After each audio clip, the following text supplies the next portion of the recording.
the other side of the door. Myra moved into apartment 304 on a rainy Thursday evening. The building was old, the kind of old that smelled like damp wood, dust, and something faintly metallic, as though the walls remembered things they weren't supposed to. The landlord, Mr. Chatterjee, didn't smile when he handed her the keys. He simply stared at her face for a moment too long and said, "You'll be sharing." Myra nodded. She needed the place. Cheap rent in the city was rare, and her savings were thinner than she liked to admit.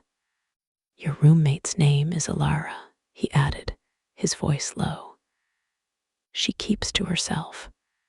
That should have been comforting. It was.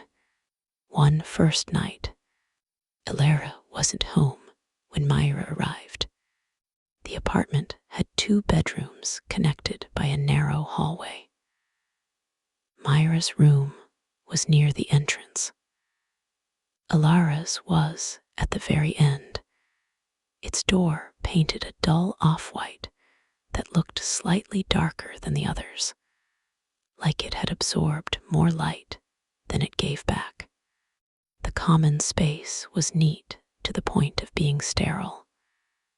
No photos, no decorations, no clutter. The furniture looked untouched, as if no one actually lived there. Myra set down her suitcase and listened. There was a sound, not footsteps, breathing, soft, slow, somewhere deep in the apartment.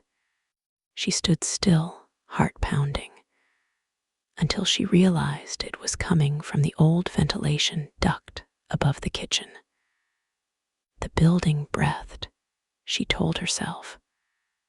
Old buildings always did. That night, she slept poorly. At exactly 2:17 a.m., she woke up. Someone was standing outside her bedroom door. She could tell without seeing them. The air felt different, heavier, expectant, like the moment before a storm breaks. She held her breath. The shadow beneath the door didn't move. After what felt like hours, soft footsteps retreated down the hallway. Myra didn't sleep again. Meeting Elara. They finally met the next morning. Alara was already sitting at the kitchen table, hands folded, staring at nothing. She looked normal at first glance, mid-20s, pale skin, dark hair pulled back loosely. But her eyes were wrong. They didn't blink. Not once.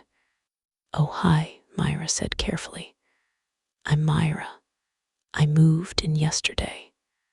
Alara turned her head slowly, as though the movement caused her pain. "I know," she said. Her voice was quiet, flat, almost rehearsed. "You know.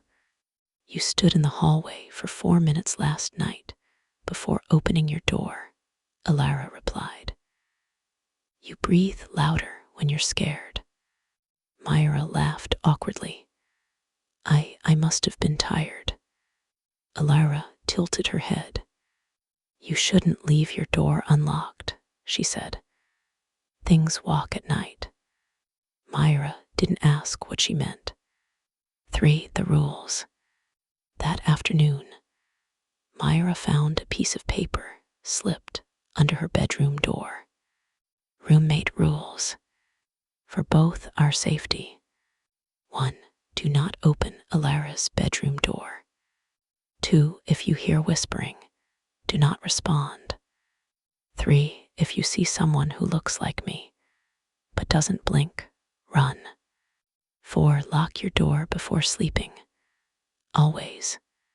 5. If I knock 3 times after midnight, do not answer. Myra read the list 3 times. she laughed. It had to be a joke, some weird attempt at humor. Maybe Alara liked horror stories. Still, Myra locked her door that night. For the whispering, it started on the third night. Whispering, soft, continuous, right outside Myra's door. It sounded like multiple voices layered on top of each other, speaking just below the threshold of understanding. Her name floated through the sound, stretched and distorted. Miera. She pressed her hands over her ears. The whispering didn't stop. It lasted until dawn. The next morning, Myra confronted Alara. "Did you hear anything last night?" she asked. Alara was washing a mug that looked perfectly clean. "Yes. Why didn't you do anything?" Alara turned off the tap. "Because it wasn't for me," she said. The door at the end. Myra began noticing things. Alara's bedroom door sometimes appeared slightly open, even though Myra never saw her leave or enter. From the crack, darkness spilled out unnaturally thick, swallowing the hallway light. Once, Myra thought she saw an eye inside. It blinked. She stopped sleeping altogether. One night, she woke to the sound of scratching, not at her door, from inside the walls, following her movements. The KNOCKING. At 2:17 a.m., the knocking began. 3 slow knocks, exactly as written in the rules. Myra Alara's voice called softly, "Open the door." Myra sat frozen on her bed. The voice continued, "I forgot something inside your room." The doorknob twisted. Then came a sound that made Myra's blood run cold. Alara laughing. But it was wrong. Too many voices, too deep, too close. The knocking stopped. When Myra finally opened her door in the morning, the hallway was empty. Alara was already at the table, sipping tea. "You did well," she said. "Did well doing what?" "Staying alive." The truth. Myra demanded answers. Alara sighed, like someone tired of explaining the same thing. "This apartment," she said, "is a thin place. Something lives here. It learns, it copies." "Copies what?" "People." Alara finally blinked. "Especially roommates." Myra's stomach dropped.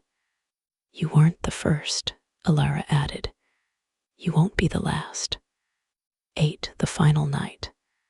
That night, Myra packed her bags. She was leaving. At 2:17 a.m., the power went out. Her door creaked open. She hadn't unlocked it. Something stood in the doorway. It looked exactly like her. Same face, same clothes, same terrified expression. It smiled. Behind it, Alara screamed, "Don't look at it." Too late.